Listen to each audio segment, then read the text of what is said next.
Hey guys, just before we get into this episode of Grassroots Racer, I'd like to thank another one of my partners, the Rising Sun Hotel Bendigo.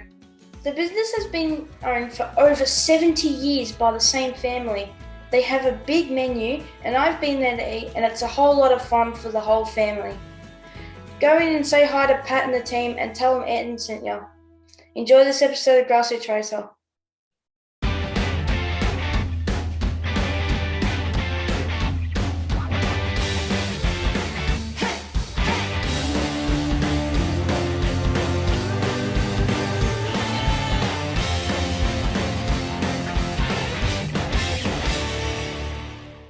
Welcome back to another episode of Grassroots Racer. This week's driver, he's done a lot. He's also a superkart driver. He's involved in karting. He's been to Europe and New Zealand, and he's done a lot in his time. Welcome, Jordie Ford, to the show. Thanks for having me on, mate. Looking forward to having a chat. It's great having you on, and you've been karting for a long time.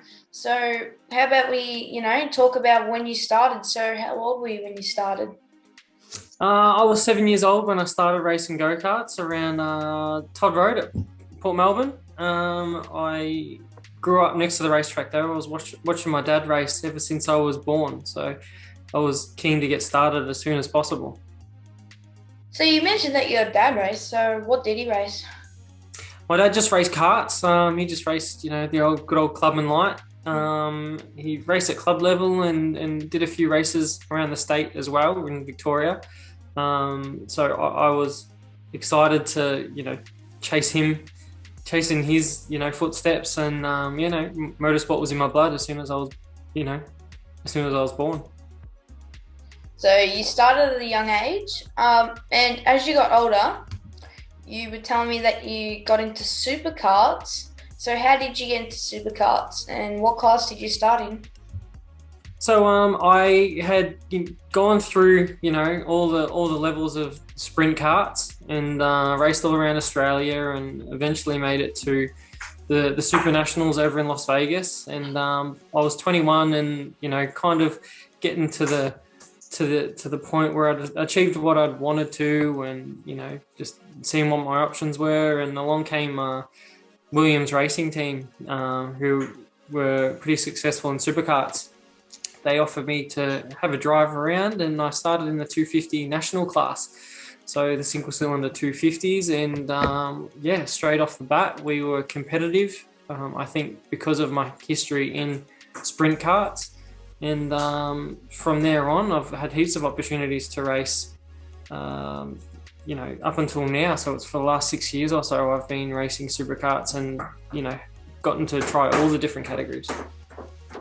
Yeah, so as you just mentioned, you met Scott Williams, who runs Williams Racing, and you also mentioned that you were in Las Vegas. So tell me a bit about that. What's it like? I was racing Stars of Karting, which is now the Australian Karting Championship, with Vemi Kart racing team, and they gave me an opportunity to race over in Las Vegas. So it was always my dream. I always aspired to. Once I was about 14 when I realised, no, I'm not going to go down the car racing path, or be it supercars or Formula One.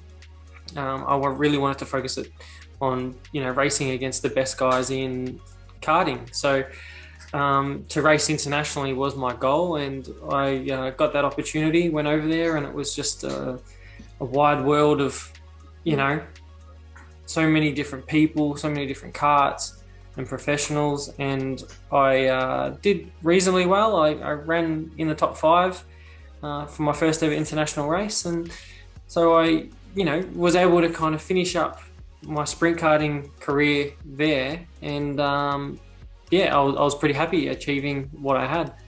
I'd known Scott Williams previously growing up, so he was a family friend, and he was running his own race team. He's had experience racing NASCAR teams and motorbike teams, and he was then more committed into the superkart teams, and we crossed paths, and it was a perfect mix and a perfect time for us to both start achieving a lot together.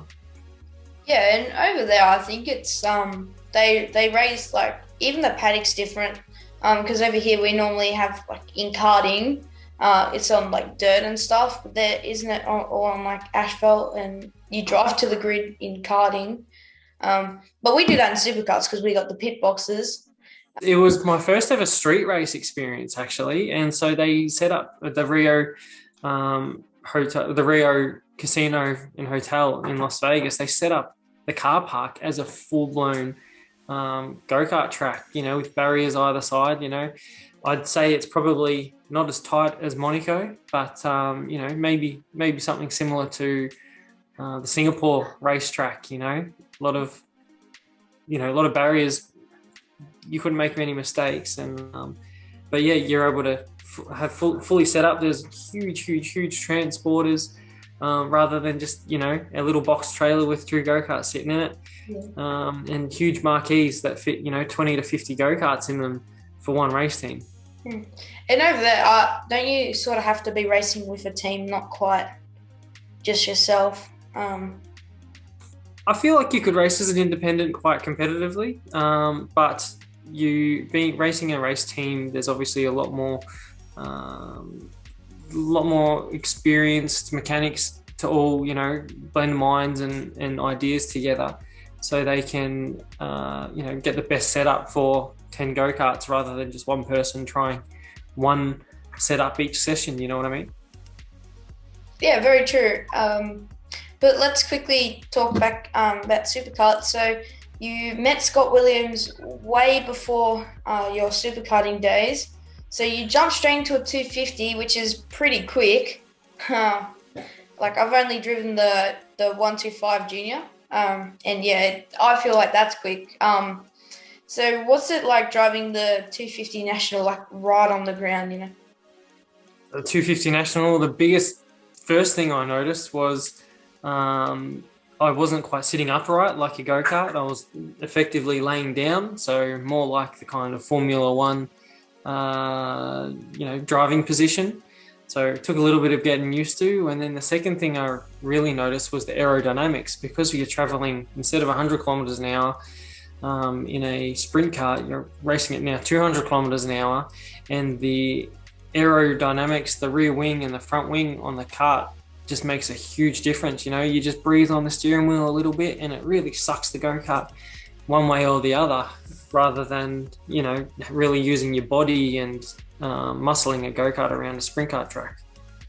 Yeah, like even at Phillip Island, when we go around there for turn 1 and 2, there's no real steering input. Like the only real steering input is probably is it the hairpin? Yeah. Honda corner, I think it's turn 4, and down into MG, definitely.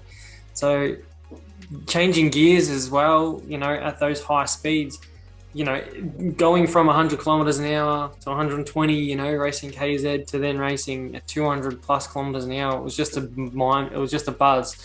You feel like you're on the edge, you're on the limit all the time. But not only are you doing those high speeds, when you go through those slow corners and you put your foot down out of there, it really kicks you back, and forces you to, your eyeballs back a bit. You really got to hold on and focus on what you're trying to achieve. Yeah, like from our perspective, when we're coming down the main straight at Phillip Island, you guys are flying by. But what's it sort of like for you guys passing us? Are we in the way of your racing line 24/7 because there's so many karts spread across the track?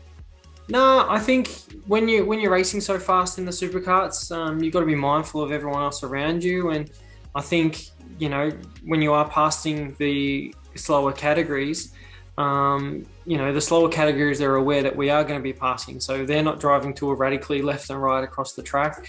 And we, have to consider that you guys don't see us. There's no mirrors in go-karts telling you guys that we're coming along. So we, pick a lane to kind of pass you, but ensure that we're not going to have an accident with you or cause you guys to have an accident if we, buzz past you too fast. Well, all the accidents I've really seen from the same class, they were racing too hard and, they made contact. But, you raced 250s, you went to Europe. So Tell me a bit about that, going back overseas. Well, it was in 2016. I think we had just won the Australian title in 2015, and Scott goes, he'd really love to race a team or race a kart or a driver over in Europe for the British GP. And so we, entered. We got in touch with the Factory Anderson team over in the UK, and we thought, let's see how we go. We've won the Australian title. Maybe we might, be competitive in the top 5. It'd be really nice to get a sniff and learn from everyone over in Europe. And that we did. We learned so much about kart setup and kart handling, and we surprised ourselves by taking the win in 2016 for the British GP. And that opened another floodgate of opportunities for us all. So then 2017, after winning the GP, we went back again. We had a few mechanical dramas, but we pushed through to do the 3 rounds in the European Championship. So not only have I gotten to race at Donington in the UK, but I've gotten to race at Assen in the Netherlands, which is just one of my favourite tracks of all time. And after that was Le Mans. So we took out a clean sweep of all the races in the European Mono Cup Championship, and I have a European Championship trophy at home to look at.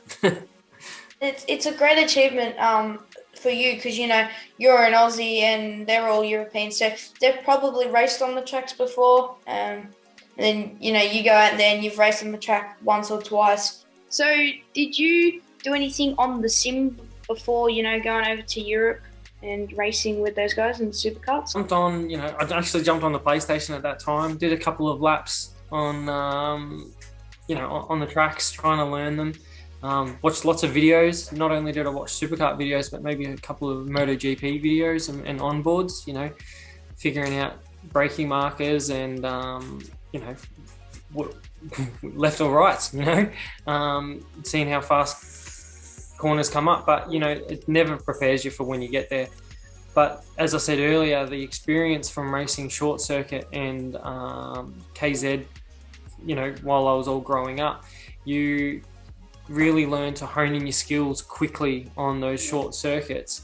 So that experience helped me heaps when I got to Europe. I was able to pick up those circuits within a couple of, maybe 2 or 3 sessions and be on the pace, as well as looking over a lot of data and seeing, changing what I did from lap to lap. So on lap 1, lap 2, I did this through this corner, and lap 4, I did this through that corner. Yeah. And look at all the data and blend that all together to help get a perfect lap. Yeah. So you said you did Le Mans, so would you have done the big track, or did you do the smaller one, the Bugatti circuit, I think? I'm not sure the names of the circuits. It might be the Bugatti circuit is a short circuit, and the circuit, I can't pronounce it. Yeah, we did the short circuit, the MotoGP circuit.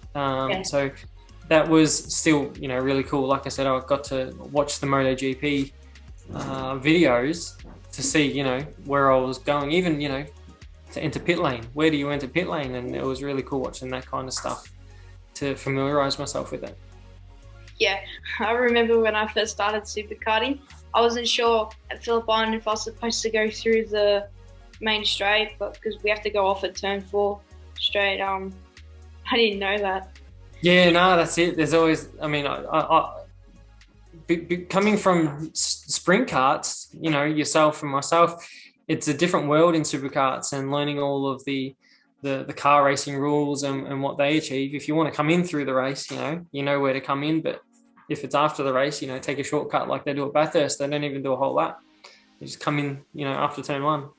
Yeah, I don't know how to cool the cars down in time and stuff, but I've got it here that you're the 250 lap record holder at Eastern Creek. What did it mean to you to get the lap record? I think lap records are almost as awesome as winning races and championships. If you can be the fastest person around a circuit in that category, it's that benchmark that's always going to be there. Year after year there's a championship and then a new champion, and you kind of fall down the list and you're not as current, I guess. But to have a lap record and for it to stand for many years, if it can stand for long, is a pretty big accomplishment. So to do that at Eastern Creek, I've done it at a number of circuits, and yeah, I love winning races, but I also love, having your name at the bottom of the sheet that says I'm the fastest person around the track ever. I was lucky myself to get one at Broadford. Yeah, congratulations. Pretty big. But I was trying to do one for, where was it? I think it was Phillip Island. I was way off that. I was like 4 seconds. And then at Winton as well, I tried on a practice day to get close to it. I think I was 2 seconds off on really bad tyres. So, that's pretty good. I would have liked to get the lap records at lots of tracks, but it wasn't possible for me because I was only able to race at Phillip Island and Broadford. Well, hopefully you get the opportunity soon to come back and, have a crack again, even in the next categories. Yeah, Supercar's up for sale, but we might change our minds. I'm sure you will, mate. Once you have a go in one of these 250 gearbox supercarts one day, I'm sure you like you said, your eyes will be pushed back to the back of your head, and you'll be keen to keep going as fast as the V8 supercars go. Yeah. For those who don't know, the 250s aren't quite faster in speed than the V8 supercars, but around Phillip Island the lap time's actually quicker, so it's quite amazing. It must be like brilliant to drive a 250. Like I said to Jordie before, I haven't driven a 250. I've only driven a 125, but I still felt fast at 140, 150 kilometers an hour. Yeah, exactly.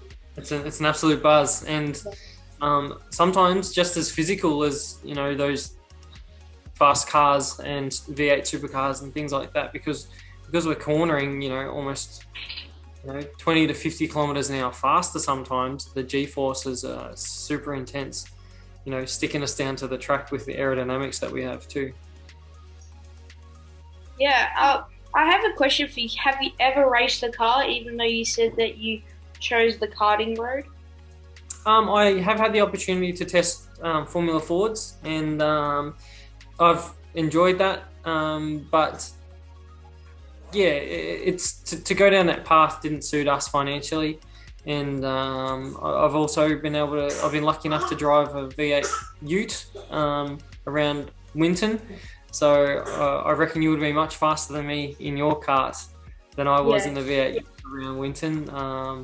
So yeah, I've had the opportunity to drive cars, but it hasn't really given me the buzz and the absolute thrill that I've received through a supercar. Well, I think the supercar would be faster than the V8 Ute because, well, at least mine would, because I can hold most of the corners flat. Yeah, exactly, and that's what makes it exciting. Yeah, and it's is there much difference between a kart and the Formula Ford, for an example? Because I know lots of people go from sprint karting to Formula Ford, or even superkart sometimes to Formula Ford. So did you notice much of a difference? Yeah, it obviously feels a lot heavier. It floats around a lot. The Formula Ford, you've got suspension and things to consider, so your steering input is a lot different. You can be a lot more sharp and ragged with a superkart or a go-kart compared to a Formula Ford. You've got to be quite smooth, but you've also got to be really confident. So I think laps and experience, would take a lot longer to achieve more in a Formula Ford than it would a superkart. You can adapt to a superkart maybe a bit quicker.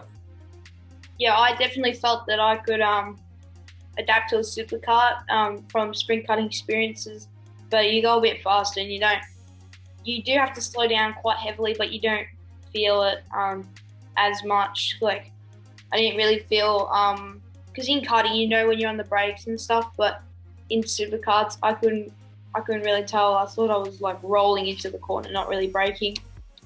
But have you missed anything about racing during COVID?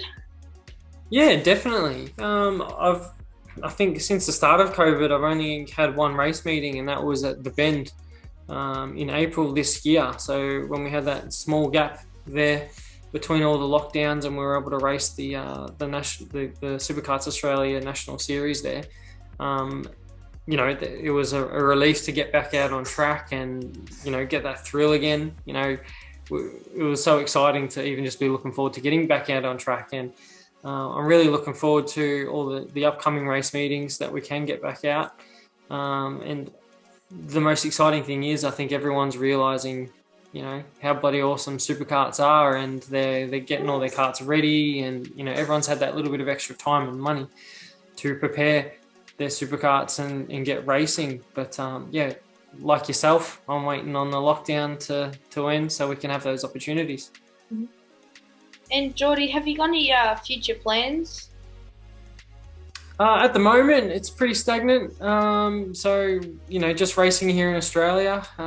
Europe is on hold, or, there's no intention on going back there at this point in time. I've had a little daughter. She's 9 months old now. So, she's the new awesome, fun part in my life. And, at the moment where I'm painting up and making little racing boxes and karts for her to race around the house in. And, hopefully after lockdown, we can get her out maybe to a couple of racetracks that she can see and learn, just like I did for my dad. Got to follow him around. Yeah, that's really nice. And I wish you the best of luck with your family, because it is quite, tough during lockdowns and stuff. Have you got any social media so when we do get back racing, my viewers can go check you out and keep up with your results? Yeah, thanks, Anton. My social medias, personally, I just have my personal account on Facebook, but I'd really encourage everyone to jump onto the Australian Superkarts Instagram and Facebook, and also the Australian Superkart Drivers and Teams Facebook group. It's great to keep everyone up to date with all the results, all the articles, and karts for sale, and just showcasing our sport. So yeah, jump onto it, Australian Superkarts. And I think Jordie forgot Williams Racing as well on Facebook. I did. So Anderson Karts Australia, Williams Superkart Racing Team, they been posting a little bit of stuff more and more lately. So yeah, as a team, they will be posting our results and things like that. So thanks for the reminder, buddy. And have you got any sponsors that have supported you along the way that you'd like to thank, or anyone? Oh, I've got plenty of sponsors. First of all, got to thank Mum and Dad. So their business, Sunbury Screens and Blinds, they've always supported me since I've grown up. Slipstream Signs, Dunlop Kart Sport, they've been behind me ever since I was younger, and in sprint karts as well. Ring a Bin, they've been a huge support in recent years. So that's just the tip of the iceberg. But yeah, check out the Williams Superkart Racing team Facebook, and they will definitely have a list of all of our supporters, and huge thanks to all of them. Thanks so much, Jordie, for chatting with me today. And just everyone, that was an amazing episode talking to Jordie. He's got a lot of experience, and he's gone to Europe, he's gone to America, he's even gone to New Zealand, but I forgot to bring that up. And he's done a lot of things in his career, and he even mentors people, so he's doing a lot. And once we get out lockdown, I really hope I can see him again at the track while we'll both be racing. So thanks everyone for enjoying, and I really appreciate all the support and everyone watching my episodes. And remember, drive fast and take chances, everyone.